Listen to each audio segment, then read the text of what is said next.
Hello children, this is grade 8 social science history first chapter how, when and where. In the previous video as we discussed about the introduction of how, when and where and the first subtopic how important are dates, and now in this session we will discuss about our next subtopic which dates. Now which dates? Here we choose a set of dates are as important. The dates which we select, the dates around which we make our story of the past are not important on their own. They become vital because we focus on a particular set of events as important. And if we begin to look at new issues or a new set of dates will appear significant according to the way we focus of a study, it changes. Now if we'll see here, the first in the histories written by British historians, for example, the rule of each governor general was important. So now if we'll see the first governor general, the first governor general was Warren Hastings. In the same way, the last viceroy was Lord Mountbatten. Last viceroy of India was Lord Mountbatten. So apart from them there were others also like Hastings, Wellesley, Bentinck, Dalhousie, Canning, Lawrence, Lytton, Ripon, Curzon, Harding and many more. So now their classifications will revolve around the British Governor Generals. So now the chronology of their lives marks the different chapters of the history of British India.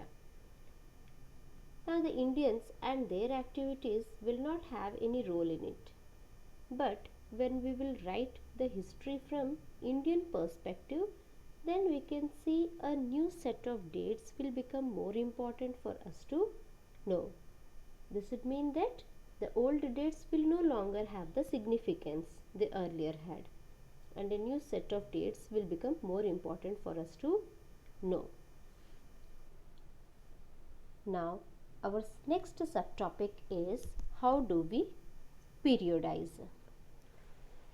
We are reading history, means we will periodize history. As in the previous topic we discussed the basic concepts of dates, how important are dates and even which dates. So now why do we periodize history? This is the question here. So periodization means, like for example, you children were first in kindergarten, then primary classes, then upper primary classes, then senior secondary classes. So there are different groups, like from 1 to 5th classes. If you see, the programs are differently periodized. Then you came to upper primary, like 6th to 8th. So you have periodized in a group ways, like classified. In the same way, we periodize history as we classified history. Okay, why we classified history? Because we can see common characteristics here. 6th to 8th grade, if you will see the common level, or else it come under common group. We periodize history it in such a way. Periodization, why do we periodize? Because we can show significant changes between the different time period. In 6th grade you have learnt ancient, in 7th grade you have learnt medieval, and in your 8th grade you are learning about modern. So we periodize history in such a way. In ancient history you might have seen some other characters. If you'll see in medieval, then again some other things, other characters. And if you see in modern history, again now here other characters and like other trend. So what happens is we classified 3 things. We periodize 3 things. They are different from them and we classified them, and the modern history is a bit different from the ancient and the medieval history. So while periodizing we can show significant changes between the different time period. Now in India, if you will see, who periodized? James Mill. James Mill, he came to India in the year 1817. He was a Scottish economist and a political philosopher. And he classified history in three parts, and he wrote a book called A History of British India. In that book, he periodized in three periods: Hindu, Muslim, and British. So, at that time, this periodization was widely accepted. But James Mill idea of history, James Mill has periodized, and he gave one more idea of Hindu and Muslim period, said like ancient medieval period. In India, there was so much of taboos, and people believe in superstitious. He said British rule as the forces to progress and civilization.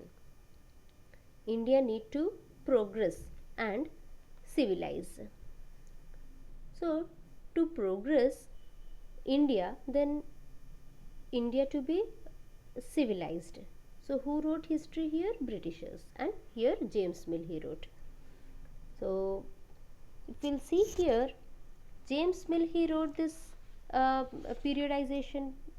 He divided it in a group, and British rule represented, and they said like India was not capable of progress without the British help. The British rule represented all the forces of progress and civilization. The period before British rule was completely of darkness. And here I can say the problem of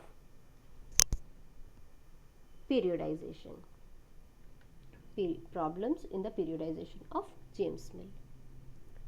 So, the way he divided history on religious grounds, Hindu, Muslim, and British. Is it right to characterize an age only through the religion of the rulers of the time? Does the life, religion, and practices of other do not matters here? So, therefore, what happened is this periodization is not true and is not justified, because variety of faith existed simultaneously. For example, when Delhi was ruled by Muslim rulers, in south there were rulers of other faith also. So, due to the limitations of periodization offered by James Mill, moving away from British classifications, historians have divided Indian history into three. Here you can see the chart. Periodization, Indian historians have divided into three. One is ancient, medieval, and modern. Ancient history is completely primitive old society, and medieval, transition period. It's like neither ancient nor modern. And in modern, it was associated with the growth of modern forces, for example, science, reason, democracy, liberty, and equality. So, was it true in the case of India? No, because the Western perspective is seen here. It is a modern period.